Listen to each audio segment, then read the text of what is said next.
there's just so many ways, but learning how to stay in our curiosity and starting slow, like how do I open my curiosity into this moment? We don't need to go for like the major, like the crisis of my life, like all in this big deep dive. We can just feel one moment at a time what curiosity is inviting into the room and turning toward that. This is why I call what I do the opposite of let it go Mhm. spirituality. Truly, it's turn toward spirituality, turn toward the body, notice what you notice.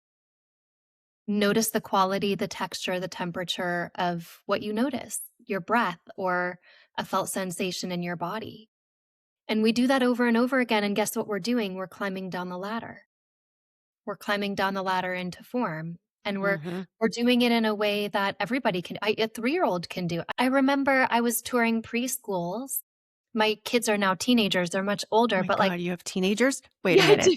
I have teenagers. Wait a minute. I thought, okay, for those, okay, you have to go to YouTube to watch, see what this beautiful lady looks like. I thought you had like, 2 to 3 year olds. No, no, they're quite a bit older. They're actually like telling me how it is. Wow. Okay. But I remember I was like touring schools, like when my oldest was 2. And there was this little boy, I'll never forget it.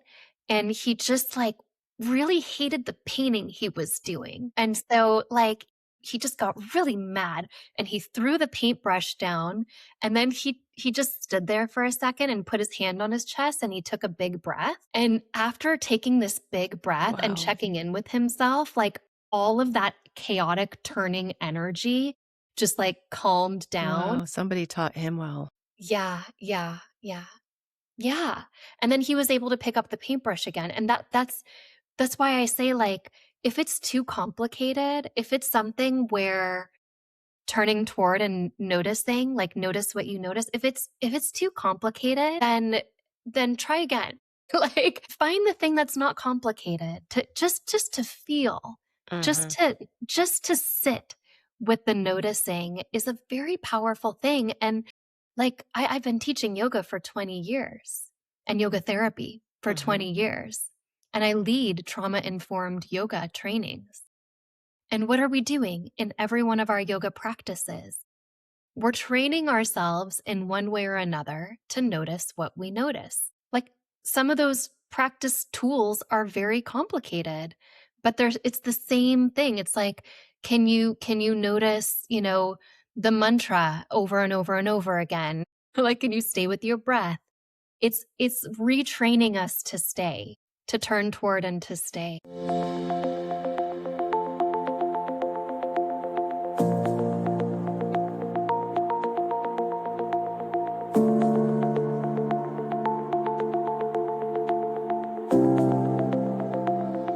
Hi, Cynthia. Welcome to the Awakened Heart podcast.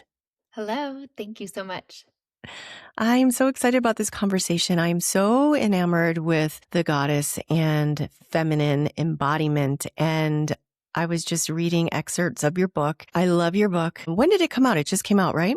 It just came out in January. It came out in January, so it's just newly released. And it's so beautifully written. And it's very much what a lot of us have forgotten to do. And I like how you talk about how, a lot of us are trying to look for things out there, like an out of body experience instead of integrating and coming fully back into our own bodies, because we are here on this earth plane now, this 3D reality. It's not about going out there to find something. It's coming home and finding within. And you're speaking to something I've personally wrestled with, this idea that awakening means rising above the body instead of coming home to it. I love that you call out the transcendence bias. And that feels really important right now because there seems to be there's a lot of spiritual bypassing happening. And, we see a lot of it as well also on the social media, on the media platforms as well. And I like everything that you're doing about bringing it home to ourselves, and especially for women to embody the goddess within ourselves, because it softens our whole experience, because so many of us are running on empty and we're doing so much out there that we forget to bring it home to ourselves. So first of all, before we dive into some of these questions and diving more into your story and how you support people in finding the goddess. Can you let's go back to how you came into this work? And it was the goddess Kali that came to you, which you saw later on. And you're like, that's her. So, can we go back to where you began and how you came into embracing the goddess in your own life? Oh, yeah. I wouldn't say it was by choice. Right. It never is, right?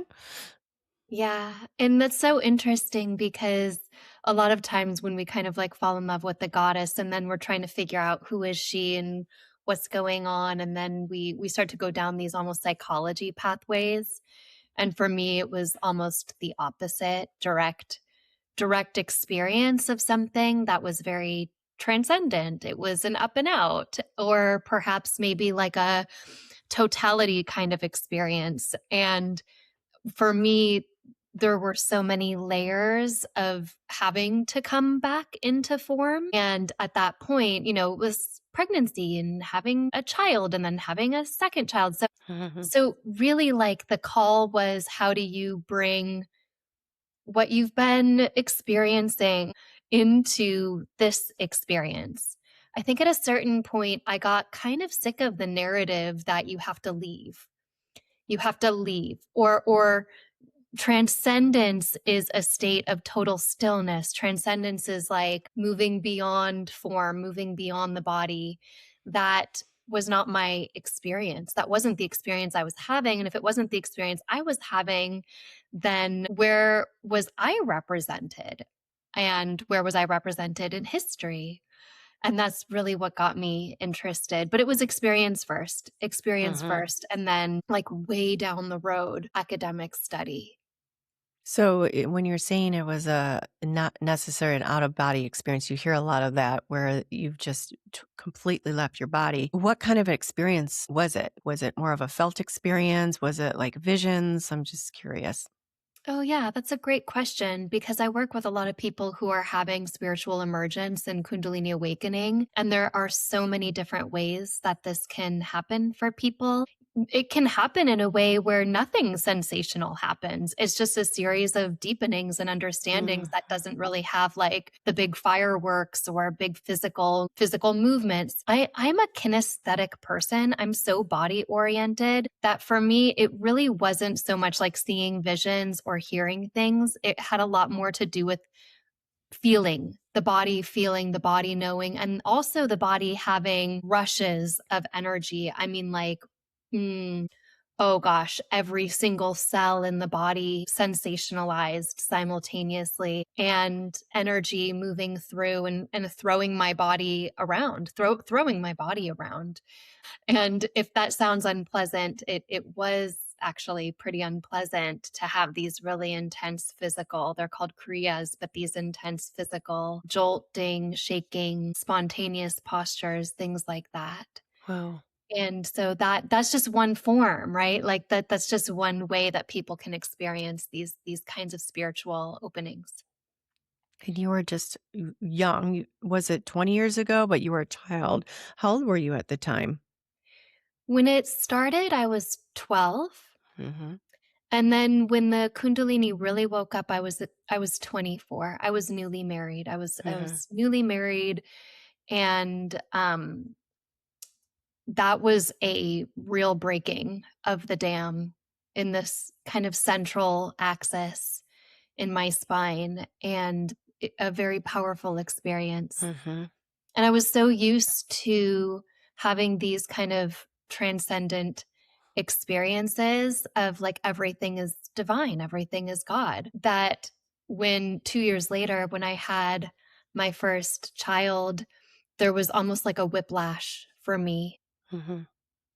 of coming back into form. And I didn't really know physically how to deal with it. Mm.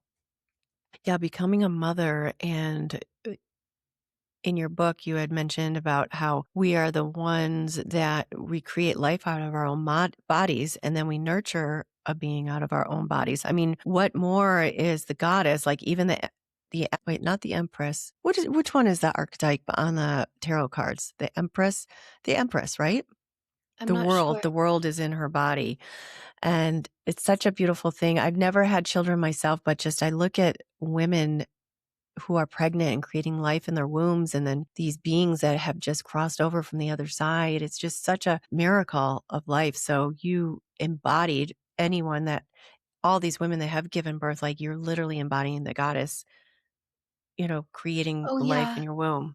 Yeah, but it's so much more than that because I don't think you need to be in a female body to embody the goddess. Goddess is embodiment. Hmm. And if she's embodiment, then we are constantly in the transition. We are in the womb and we Yes, are always metaphorically. birthing. I mean, there's kicking and screaming that happens in all birthing processes, whether it's a creative project, birthing this book has been a real birth. It's been, I'm thinking about it all the time Hmm. and I have to feed it and I have to care for it and I have to I get exhausted. These projects that are born from us are our creative turns, they're turnings. And whether it's a physical form Hmm. or whether it's a creative form, it's still creation itself, right? It's this womb to tomb. Womb to tomb. Yep, there she goes. Yes, I didn't really think of it initially as the metaphorically, but we are always birthing something, whether it is like you said, bringing something to life. Here we go again. My cat. For everyone that listens to this podcast, they know Ava comes in when she feels energy. Okay, go over there. Or if it's like the physical, there's also the metaphoric as well. So that's a good definition because men can still and have embody the goddess energy as well because it is an energy. Yeah, it's an energy, which means it can be an archetype, but I don't call it an archetype. Mhm. I don't call the goddess an Not the archetype. goddess. I was trying to think of the tarot card. Oh, the tarot. Um, Yes, no, I yes. totally understand. Yeah, I understand. And it's a good representation. Mhm. These are great representations. For me, who she is It's the at her energy. core is pulsation. Yes, That's absolutely. just simple, right? It's like simple pulsation. Expand, contract. Mhm. And what is expand, contract? It's the heartbeat Mhm. and And it's the breath. I like how she comes from the infinite. Yeah.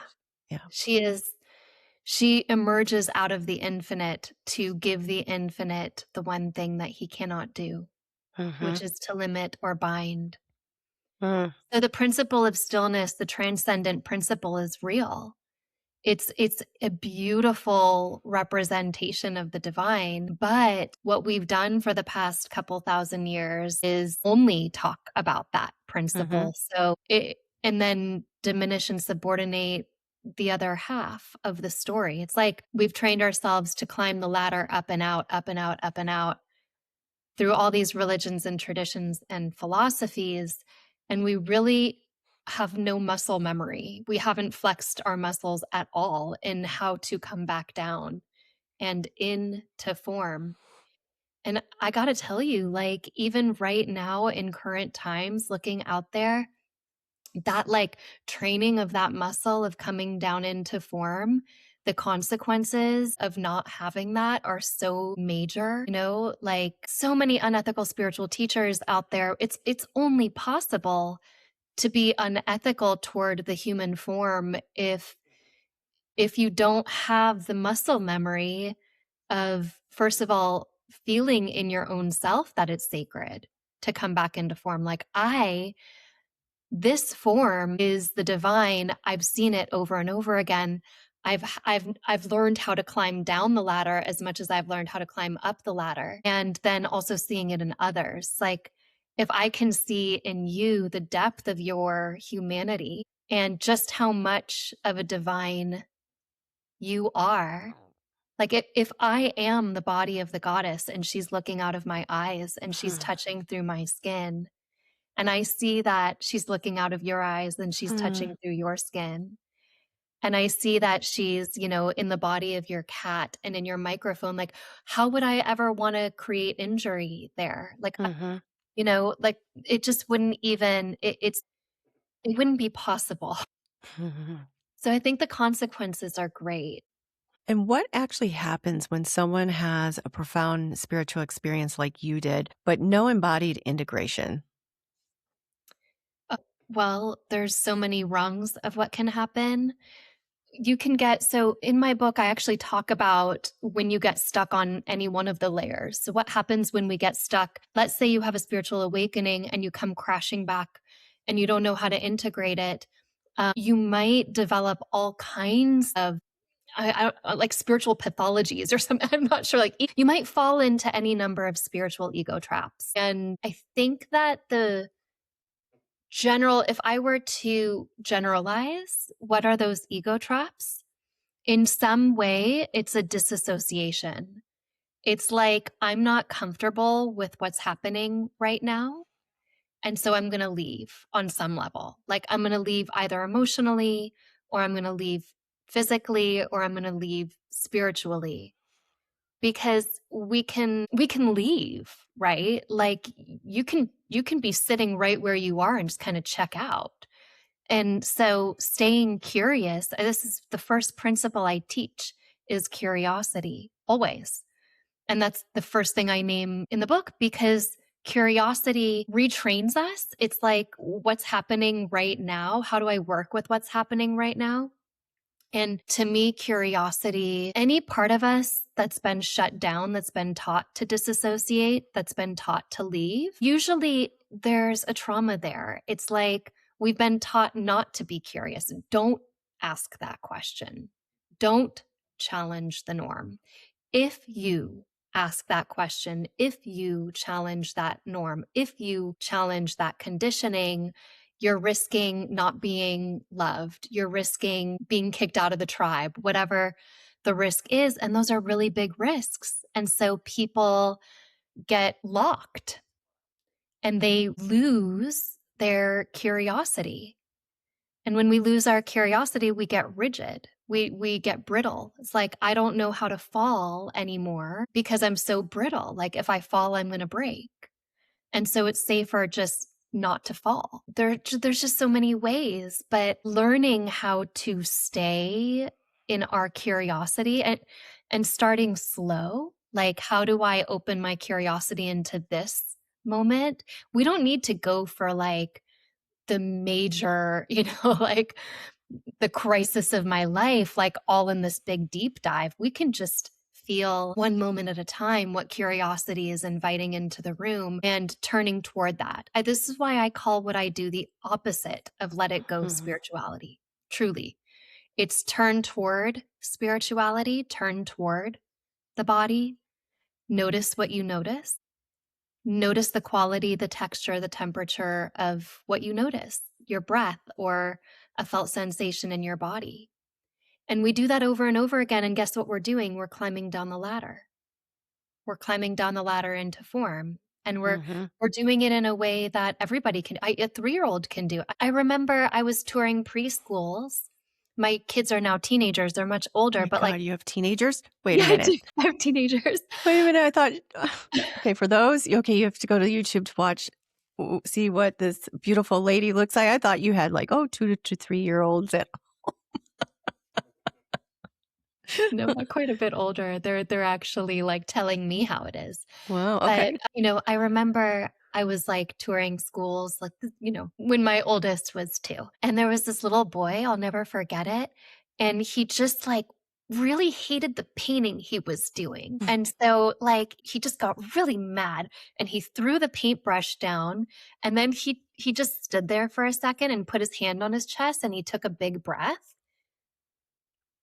And after taking this big breath and Wow. checking in with himself, like all of that chaotic turning energy just like calmed down. Wow. Somebody taught him well. Yeah, yeah, yeah. Yeah.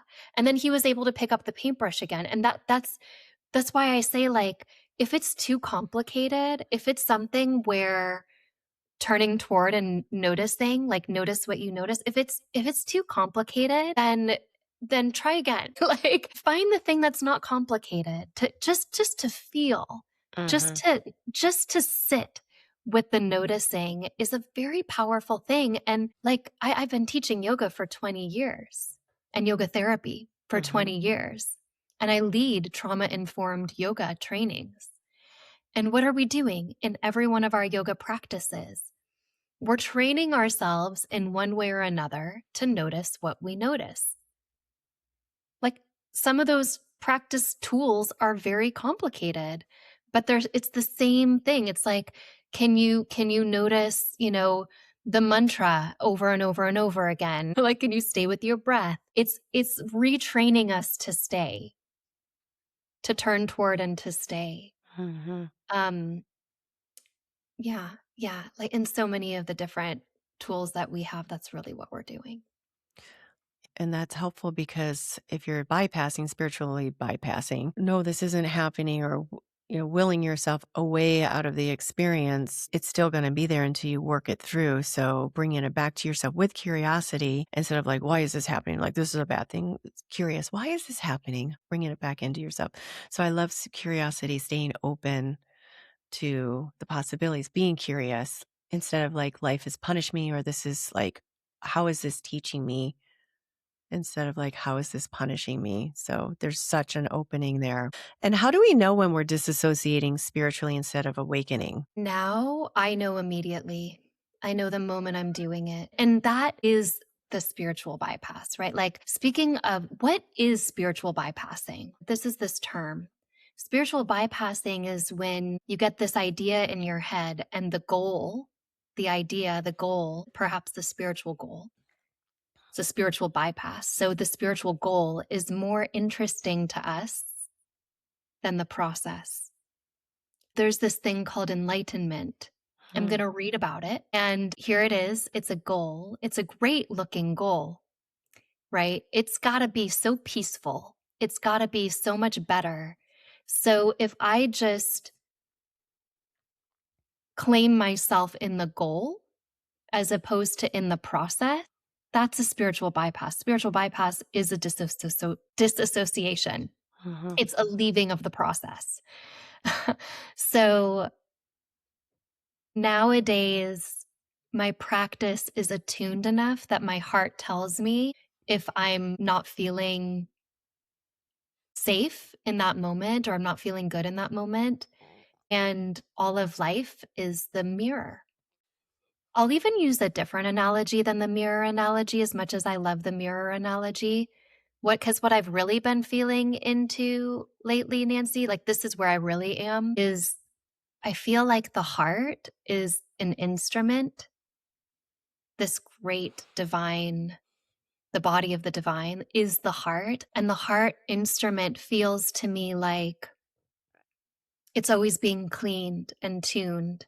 And life is always, if there is this mirror, like reflecting back to us, the invitation is to tune the heart, to take dust and to dust the strings over and over again. And it can be really hard to dust the strings. Like we need friends, we need we need teams of helpers, right? Sometimes. And or like maybe just one really really great helper, but like we need help at first. Like how is it that I'm going to tune the instrument? Okay, well I'm going to take up meditation. I'm going to have a teacher who's going to help me, but one that's going to pay attention to the deepenings, right?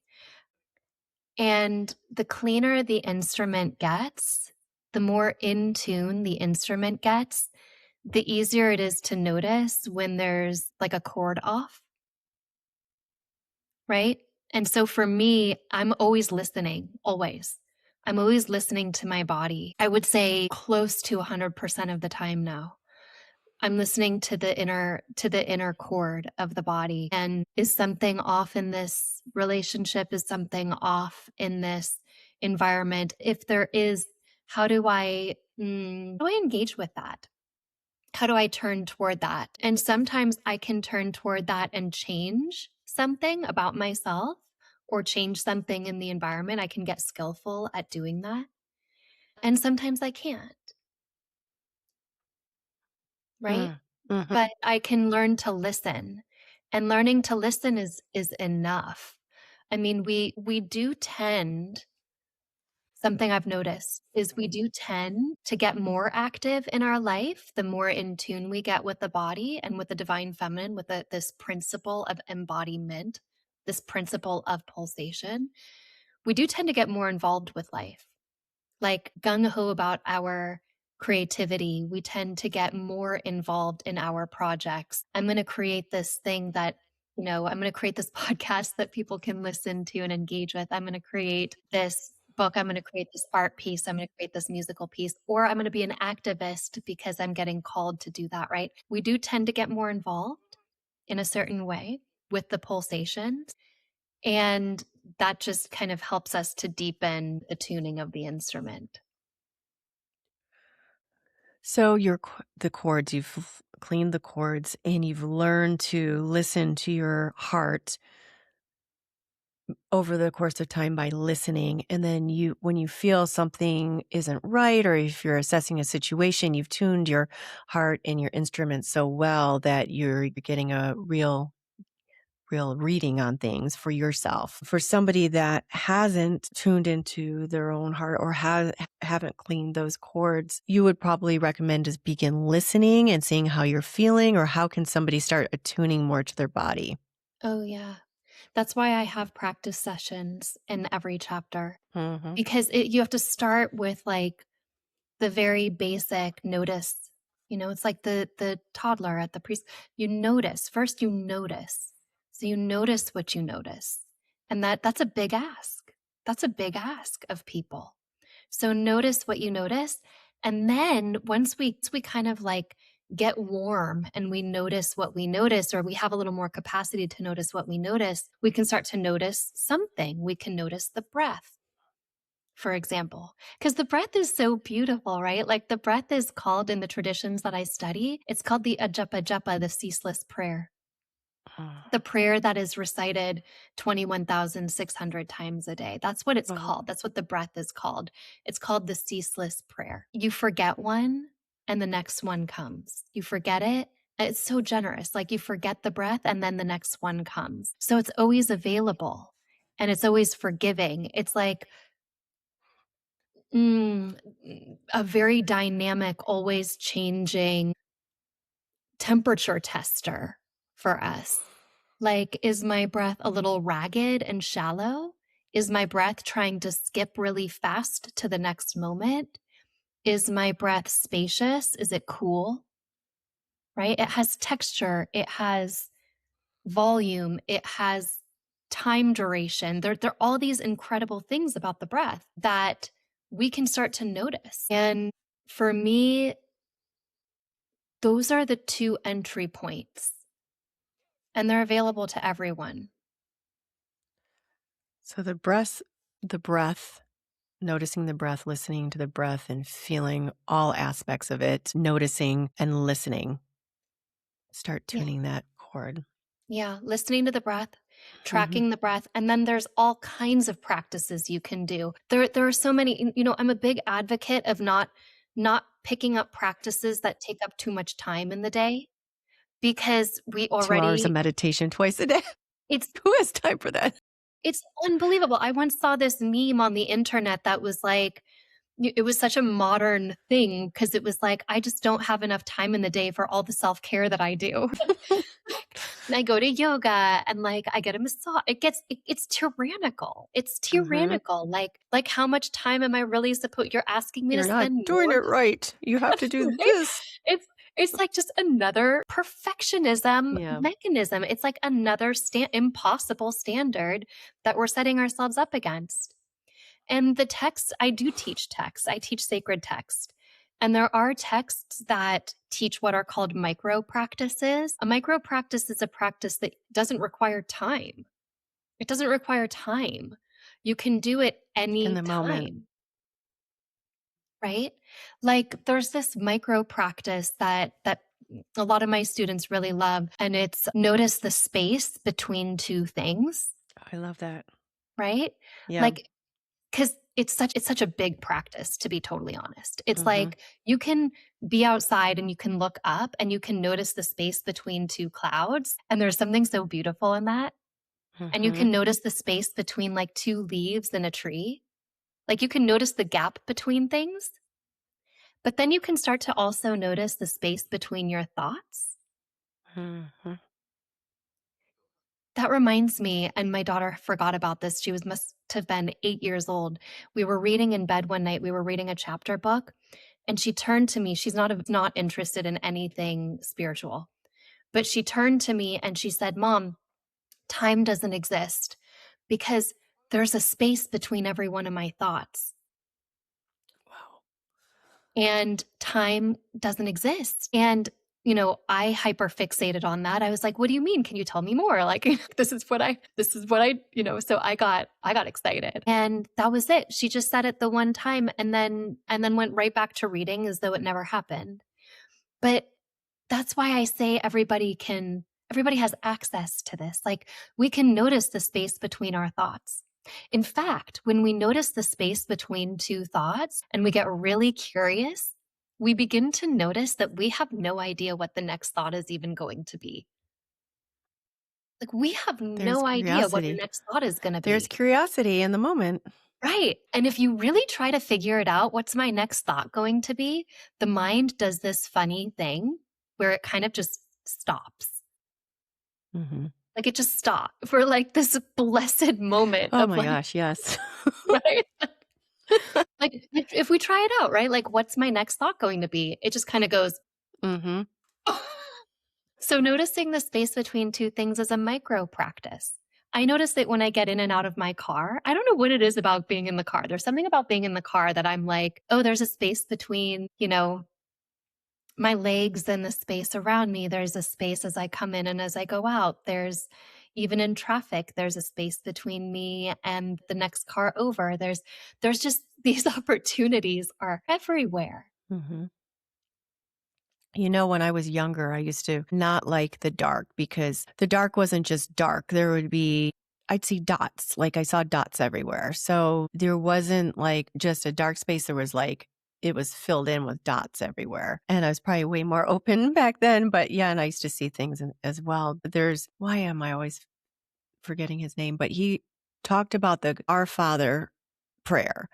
And he would talk about the gap. He died a couple of years ago. He's like a big, huge spiritual teacher. I don't know why I'm blanking on him. It's my menopause brain. But he talked about the Our Father and getting into the gap. He talks a lot about the gap. So when you say the Our Father who art in heaven, you go R and then you drop into the gap. Hmm. And then you say the next word and you drop into the gap as as an experience in that gap is where everything is. And yeah, why am I That's thinking? beautiful. Yeah, it was beautiful. And I That's really practice it. beautiful. Yeah. Yeah, Yeah. there's also a gap, and this is a different practice from the same text, but it's the same concept. There's a gap when we first wake up in the morning before we come in. Mhm. There's this like moment of total spaciousness where, like, almost if you learn how to track it over and over again, physical body sensation comes first, and then the peripheral awareness of me comes in, and then the thoughts come in. I'm gonna have to observe that because the last week I've been waking up at 4 in the morning and not being able to go back to sleep. So I've been just trying to go to bed and intentionally and writing and dumping whatever my thoughts are in there and then waking up and then not going back to sleep. But Yeah. I love the time. I usually can wake up naturally. I don't have to wake up to an alarm, but I just love waking up and I stay in bed for probably an hour after waking up and just not really going back into a sleep, but just that delicious silence and just laying there in the comfort of my covers. I think it's such a beautiful time. I get excited about bed. I'm like, it's one of my favorite things to do.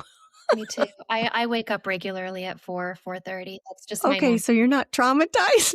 I'm traumatized. No, I'm like, it's the night before. Good for I you. was for a really long time, when I was younger and people were, like, trying to convince me that I should go out at night or do things, and I'd like, if I know that that's my wake up time, then Mhm. and then I honor that, then I go to bed early. Mhm. Like, now I have this accepted rhythm, and I go to bed early and I wake up early, and it's just how I am. And I love staying in bed too and exploring. It's when I do like a lot of those deep cleaning of the instrument. It's like Mhm. what's coming through. There's such a sweet spaciousness that we can sit in at that time. Mhm. And I also go for long walks at that time. I like Yes. going for long walks when it's dark out because I live Yes. in the mountain, and the mountain So here is beautiful. very special. Yeah. It is. It is. Yeah, getting out into the nature. And you had children too, as well, and you had awakening way early on. And I know there's like something sacred about the 3 a.m., 4 a.m. I mean, a lot of teachers say, "Oh, you need to get up at this." I can't. I like to sleep. But your cat, and then you capture the day, and then you get your own time, especially when your children were really young. You had that sacred time to yourself before you dove into being mom and the rest Yeah. of your life. And still now, I mean, like, I have a couple of hours to myself Mm, in the morning before I have to drive anyone anywhere. Like, I'd like to say I get up and I do my meditations and my prayers. First thing I do when I wake up is I get a coffee. Like, that is part of hmm. my morning prayer. Like, I It's just so wonderful when you're right? I mean, it's these little things. Who's the voice in your head telling you what it should look like? Right? Like, yeah. it should look the way it should look. It should look the way that feels like you're creating a space in your life for yourself where you're not having to add something, Mhm, where the something is there. The something is like it's built in. It's built into the life. mhm. That's the only way to create a sustainable modern day practice is to fold it to what's already happening. Yes, or you'll stop doing it. It becomes something to do instead of something to be or something to embody and Mhm. something that Yeah. I mean, I did transcendental meditation and I did it, but then having to do it an hour, like rigid, like an hour and then you had to do it 8 hours later, and at that time was in California working on sets, and what, am I supposed to walk off set and just sit in the car and do this? And people do, and I just don't like I always have taken what has been taught and made it my own, and anyone that says, "Oh, no, it has to be this way," it's like, "Peace out, this isn't gonna work for me." That's dogma. Mhm. That's Right. compulsion. And there's a huge difference between reverence and compulsion. Because either we're engaging in something for the sake of reverence or we're engaging in something for the sake of compulsion. And the exact same activity can be either one of those. Again, I teach yoga. How many times have I shown up to a yoga class?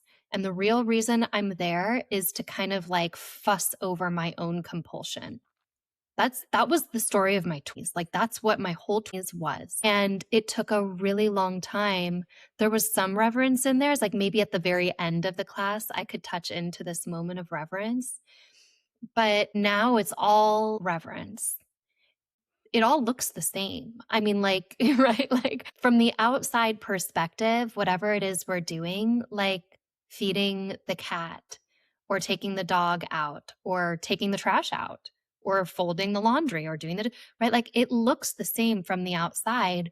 But if we're trying to soothe an anxiety or kind of flex a compulsion, we're going to have a different life than if we're doing that as this like act of reverence. Mm, I love that. I love that. Even just because I have something where I'm trying to get out of that. I get myself ready pretty fast, and then I spend the next half hour. Okay, I'm feeding the cats, and then I'm making the coffee, and then I'm putting stuff away, and I get so mad at myself where I forget something inside, and then I'm back inside. So having reverence to feed the cats. I mean, I love them. Feed the cats, reverence. Okay, I'm making myself coffee. Okay, time does not exist. So it doesn't matter if I get to the gym like 20 minutes and I wanted to. So I love that. I'm going to start embodying, bringing that into my own life. Reverence, reverence. And even making coffee or tea I or, love coffee. or, it's like there's so much sensory input Mm-hmm. involved in that. Like my hands are touching something. I can smell things. Like there's Mm-hmm. all these scents going on. There's temperature. There's like the heat of it. So there's so many different alchemies. There's so many different, I would say, transitional moments. Like, what is it the goddess represents? She represents transition, the ability to step over thresholds. That's why she's always been the womb to the tomb. Like the divine, the goddess has always been the womb to the tomb. In fact, in some of the oldest temples that archaeologists have excavated, very frequently what they find in very, very old temples is that the temple was a birth chamber. Mm. And so transition is happening in the sacred space, or like there's loom weights in the temple. So weaving was happening in the temple. There are ovens in the temple. Like transition alchemy is part of the goddess. And so like what's our modern day version of that? It's like making coffee or making tea. It's like what is our modern day version of experiencing the sacred alchemy and being part of it? Getting to, like be an active member, being an author of the act is we have so many opportunities. Like we get to do that and we get to either ignore it or we get to not ignore it, right? It's like because it's happening anyway. So, like, Mhm. either we're ignoring it and disassociating or creating compulsion, or we're paying attention. And I know that you've talked about how curiosity shifts the way, well, you've described the divine feminine through curiosity and reverence. And those qualities are very paramount in everything that you are teaching and that you do for yourself in your own life. So, how does curiosity shift the way we relate to pain, trauma, or even ecstatic states? This is why I think that the goddess is waking up in our trauma work, possibly more than in our spirituality. Because in our trauma work, we are building the tools, the techniques, and the integrity to get curious little by little and in a safe way. Whoa! We were talking about trauma work, weren't we? Yes. And those are some of, yeah, That's funny. trauma. Oh, yeah. There we go. Yeah. Here it is in real time. So, yeah. So, since we're talking about trauma work, let's go into some of that. I know we have to start wrapping this up soon. I definitely want to get into the Shakta Tantra and Divine Okay. Feminine. Let's talk about that for Okay. sure. I'll finish up the question, just addressing Okay. the question about Sure. trauma. Yes. I feel like trauma work is where this really gets put into practice. The principles of curiosity and reverence, because I lead these trauma informed trainings. And what is it that we're doing in that setting? We're telling people this is the frame and pay attention, notice what you notice. So the same words that we're using to create a meditative state are the words we're using in a trauma informed setting. Mm. It's the same principles, just Mm-hmm. done really skillfully, I think, Mm-hmm. by modern therapists and Mm-hmm. trauma therapists. I'll ask you where you study. Where did you study? Because I had a friend that lived in LA and she was a trauma. You guys are probably around this. Well, she's a little older than Oh, you. I'm part of a team. I Are mean, you? I am a yoga therapist Uh-huh. and I got trained 20 years ago in Okay. that. But I teach the sacred texts and I let my Uh-huh. partners and what is the tool we're using? Mm-hmm. We're using iRest in our trainings, which is integrative restoration. It's a technique created by a brilliant yoga therapist named Richard Miller, Dr. Richard Miller. I highly recommend the iRest system. It's very powerful, and I have a partner who teaches it. He is also a tantric adept. I would even say adept. And a lot of the texts that he's using to inform his trauma informed work and protocols come directly out of the sacred texts. The text that I was alluding to earlier that teaches these like integrative techniques Mm-hmm. and micro practices is the same exact text that he's using for his trauma informed approach. It's called the Vijnana Bhairava Tantra. It's a beautiful text. For someone unfamiliar with it, how would you describe its relationship to the body?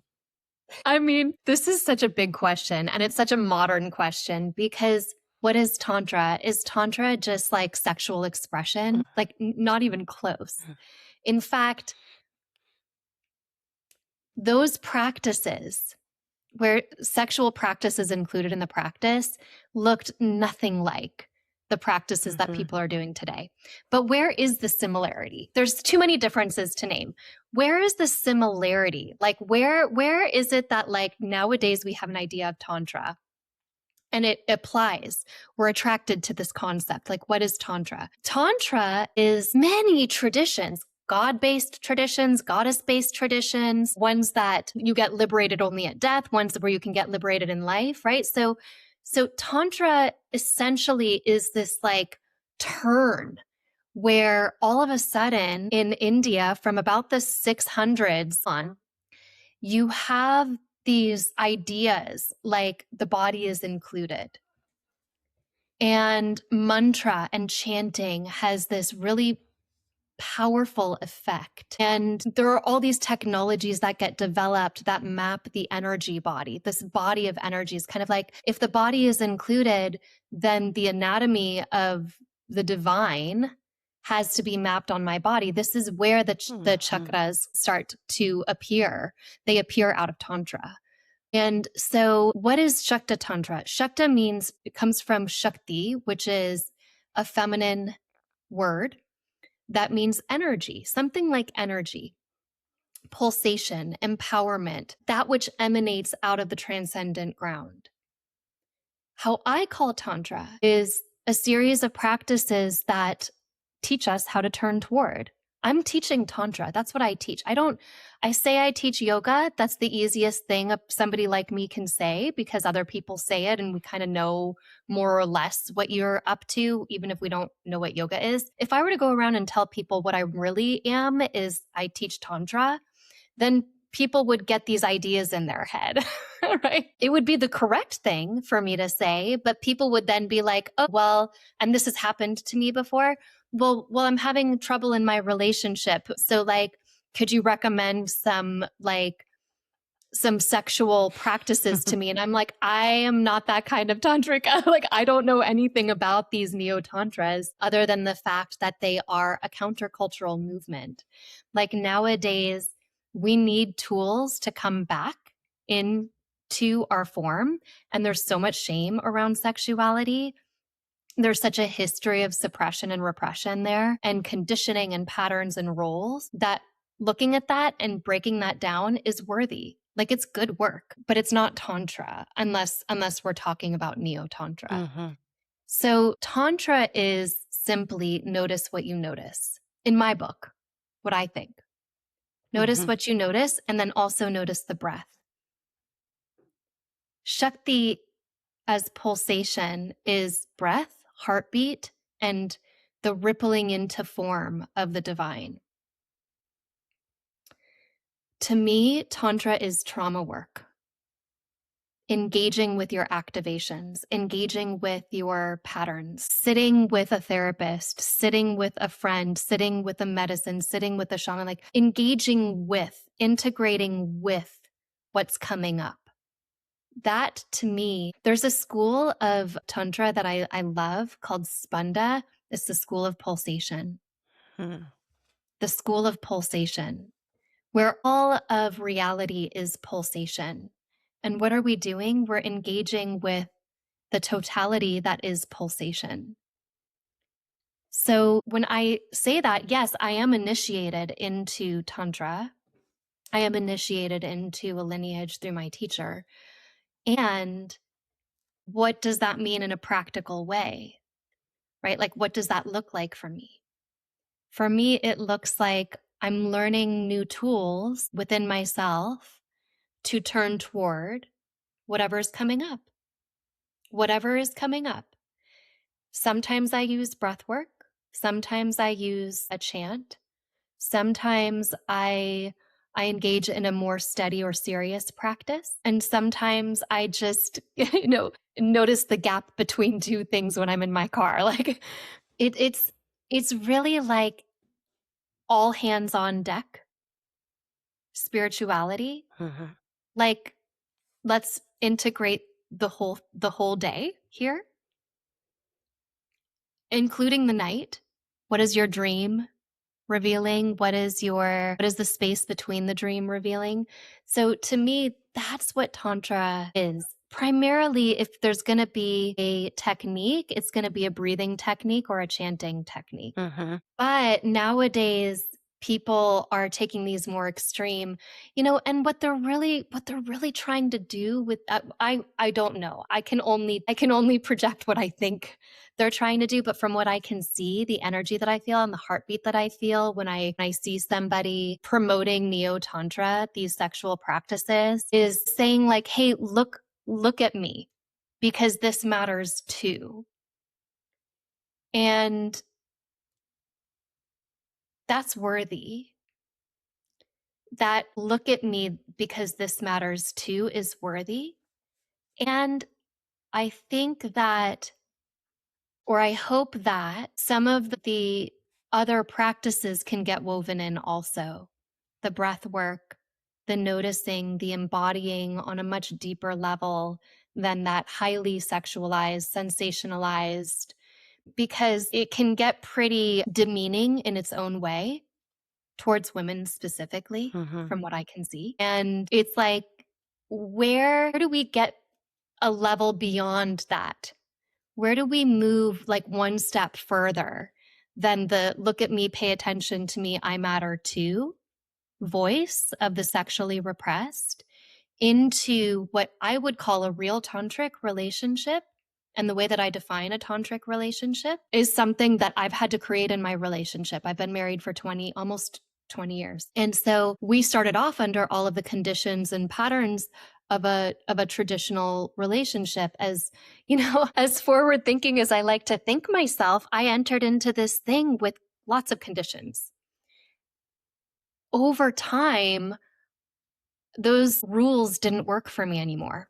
Like, I'm not in this relationship to just be, what our parents were modeling to us, for example. Mm-hmm. So we need to find a new way.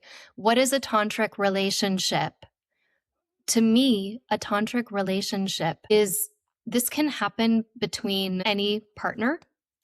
And I don't just mean a sexual partner. I think a good friend can be your tantric relationship. I think that you can be your own tantric relationship. That would take some advanced work, and it is possible. A tantric relationship is when you make an agreement with somebody. I can see your patterns. I can see your blind spots where you can't see them. So I'm going to be your mirror and reflect to you in love Mm-hmm. when I see something come up. In exchange, I'd like you to be the mirror for me so that when my patterns, habits, and conditionings come up, you can reflect that to me. Not in a way that shuts me down, but in a way that invites me into the room. Now, this is way past gyrating on the internet and like looking for a sexual Yeah. release. This is now a sacred relationship where, are you going to be my mirror and I'm going to be yours? You can do this with a friend. Can you reflect? And I have friends like this, where like something comes up in me and I don't see it, so I say a thing. And they don't just go along for the ride. They don't just say like, no, that's not true. They say, wow. So what I saw you just do was show me this pattern. Do you want to perpetuate that or should we unpack it? Wow. Without getting And defensive. it's pretty amazing, isn't it? Mm-hmm. Imagine if that's how we were as friends to each other. Would you like to keep going? Like, up to you. Like, I'm not going to like tell you how you should be. I was like, no skin in my, I don't care. Like, you do you. But at the same time, like, should we unpack this? Right? That's fun. Mm-hmm. And when you have that kind of friendship with somebody or that kind of relationship with somebody where there's honesty and kindness in the room and the ability to turn toward and unpack the thing that just kind of like crept up through the side, like it was a little side comment. It's like, are we going to let the side comment go? Or are we going to say, whoa, hold on a second, because what I heard you just say was this. So where is that coming from? Let's look at that. Where is that really coming from? You can do this over like lunch, Mm-hmm. with a friend. And to me, that's a tantric relationship. A tantric relationship is in kindness and love, right? And it's very important that that piece gets named because a lot of times we then want to go to honesty first without kindness, right? Which is just like, whoa, I just saw you, whatever, do that thing. No, it's kindness first. How available do you want to be to this? Like to like really out of real love. Like how do you want to look at that? Engage with that kindness coming first. And if you've ever studied yoga, kindness is the first principle. The yoga takes it out of Buddhism, and Buddhism takes it out of Jainism. This quality of non-harming first and truth second. Principle. So the whole goes back to the foundation of listening and curiosity. And so you might be in the moment having lunch and you're noticing something, you're listening and you're recognizing the pattern in the other person, and then you're reflecting it back to them to have a open and honest dialogue about something that you keep seeing in a friend or a partner, whoever, keep coming up to help them in their own growth, right? Yeah, like what is that? I wonder what that is. Yeah. My friend. What is that? It's curiosity. How do Mhm, I bring curiosity into the room? Do you want to look at that? Should we engage with that? That's actually really fun. It's mhm, sacred work. I think that we have the capacity to be that for each other. And I think that it would make life really interesting mhm, if we learned how to be those mirrors for each other. mhm. And it takes responsibility. I have to be a mirror for myself too. Yes. I have to have done the work too, right? I don't Yes. get to dish it unless, right? Like I have to be able to like do the work too. Mhm, So now we're all responsible for our own heartbeat, for the cleaning of the instrument, mhm. and then we join the symphony. Because like either I'm gonna like put on robes and leave and renounce, and that's the patriarchal model, right? Or I'm gonna stay involved in life and join the symphony. And joining the symphony is a lot harder than leaving. Mhm, It's a lot harder to stay, but there's so much more opportunity for growth, for the tuning of the heart. You want a rapid awakening in this life? You want to actually understand the capacity of your own heart? You stay, mhm, figure it out, and you take responsibility. Because at a certain point, we realize it's so hard. It's so hard to feel the pain that we're feeling. mhm. And the only thing that's harder than not doing the work than doing the work is not doing the work. It's like, it's really hard to do the work and clean the instrument, but at a certain point, it's harder not to. And not having the fear to be that mirror and reflection back to the person, like your friend or whoever. I mean, I have somebody that does exactly what you do. Of course, she trained in yoga trauma therapy, and she actually does it for a living. She counsels people. She doesn't like to call it counseling or therapy. She hates that word, but she always, oh, well, let's look at that. Well, and she will just totally have me looking at things from a whole other perspective. And so many times it's hard for somebody because they don't bring it up in the right way. And then the defensiveness comes in or it starts to lead into a fight. A lot of people, myself included, don't even want to bring anything up because you don't want to be taken the wrong way, even though you're trying to bring something up with love that you're recognizing in this other person, this tantric relationship. And then so people stop trying and having those kind of relationships. I mean, you want to have a conscious relationship, but I know so many times it's easier for people to just forget it and walk away, but then that's costing the relationship in the end. It could cost the relationship in the end, or it could buy you your own peace. Mm-hmm. Like if you're in a situation and learning to listen to your instrument might actually be not saying anything. Might actually be Yes. like, oh, this isn't going to be received right now. Mm-hmm. There would be a hierarchy here, and they, like if somebody doesn't feel safe and they've never felt safe, like, I've asked my own mother, she's in her 80s and she's never done any trauma work. And she has trauma. And as she gets older, she gets more and more fixated on small things. Like the anxiety is starting to come out, not in the big stuff, but in like the little stuff, which tends to happen when you haven't, like you get to a certain age. And if you haven't done the work, this can happen. Mm-hmm. And there have been times when I've sat with her when she's in this like anxious spiral. And I'm like, Mom, It sounds to me like there's something really big going on. Do you want to talk about it? And she'll tell me no. And I'll be like, great.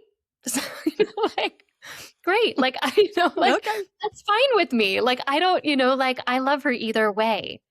It's so that's the key is like, it's not my job to heal somebody. It's Right. my job to heal me. And so when we're offering that in a friendship, like, you know, I- the your our job isn't to like fix the person in front of Mm-mm. us. So It's show literally just mirror. like, hey, you want to be a mirror or not? Like Mm-hmm. I don't, like, you know, and if you don't want it, or if I know that person doesn't want it, like why would I bring it up? I'm not going to bring it up. So I do think that there is the time and the place.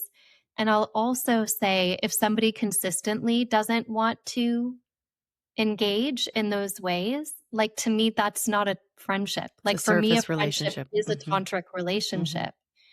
And I really don't mean to say this so harsh, but like choose your friends wisely. Mm-hmm. Like this is my one life Yes. and I want to give and I want to receive and I know I'm worth it. And I know the person in front of me is worth it. And if they're not there at this point in time, either try again another time or like let that one just kind of try something else. Like Mm-hmm. don't go somewhere, there might be another thing that needs to happen there that Mm-hmm. doesn't involve me. Yes. Yes, we don't have time for those kind of relationships as we get older. But even if you do have really good relationships, there's sometimes that something has happened like way earlier where in the childhood or some past relationship where they have been rejected and it's hard for them to bring stuff up. But bottom line is don't need those kind of relationships. And that's what a therapist does, right? Yes. Yes, exactly. Well, I know we're running out of time here. We're running over, but it's been such a wonderful conversation. I do want to add one more question before we let our audience know how to find you in your book. Since you had talked about your mom, how she had unresolved trauma and how that comes up and as you get older, if you haven't addressed that, you start spiraling more in life. It starts coming up. Little things will become like big things. And it feels like there's something unique about midlife that makes embodiment more urgent. And I'm in my midlife myself. I'm probably a little over the midlife now because 55. But anyway, does the goddess path look different for women who are postmenopausal or entering into the crone energy? Of course it does. Mm. Every phase is different. Mm-hmm. Every phase is different. Who used to be the library for their society, for their people? It used to be the older people. Who's the Mm-hmm. library? When texts weren't written down and the story of my people wasn't written down, it's the elders who carried the story. So, like, of course it looks different. Mm-hmm. Something has happened to me too in my middle life where I'm standing, it's like the conversation about relationships. I'm standing so much stronger in it where I'm kind of like, this is what I like. This is how I would like to live my life, right? Mm-hmm. This is how I want to live my life. So, yeah, it looks different. Yeah. Now, let's honor that. Let's honor that crazy wisdom, that beauty, right? Like, Sorry, my cat. your cat Okay. just wants to She be just like doesn't. listened to and Okay, God, you should be taking your your nap right cat's now. like, I am the one that carries all the stories in the families. Yeah, she is. She is. She just vibes with some people and she's picking up on your energy. So, but yeah, I know every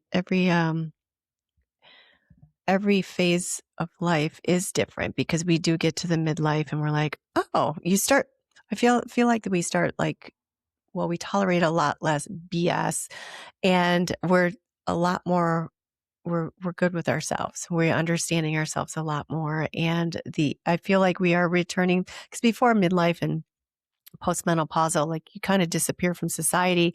Men don't pay attention to you. And, uh, even women and like you're forgotten, you're this, but the old societies had reverence for the crone, like you were saying. The crone was the wise woman. She initiated men into like their rites of passage. And we had such a high high place in society. And I feel like with the conversations around that, we are coming back online. Not that we are ever off, but it's not something that we're not in the quiet anymore. We're talking Yeah. about things in an open forum. Yeah. So yeah. Like, hey, I'm still here. Yes, I'm still here and better than Not ever. just am I still here, but I have something to say, you know? Exactly. Exactly. And that leads me to a quote. This is one of my favorite quotes. The goddess does not rule the world. She is the world. She is the world. She is the world. And that's crone She energy. is the world. Hmm. She is. Absolutely. Yes. Well, I loved this conversation, everything about it. I would love for you to share with the audience how to work with you, where to find you, and your book and anything that you are working on or excited about. The book is called Embodying the Goddess, and it's a map.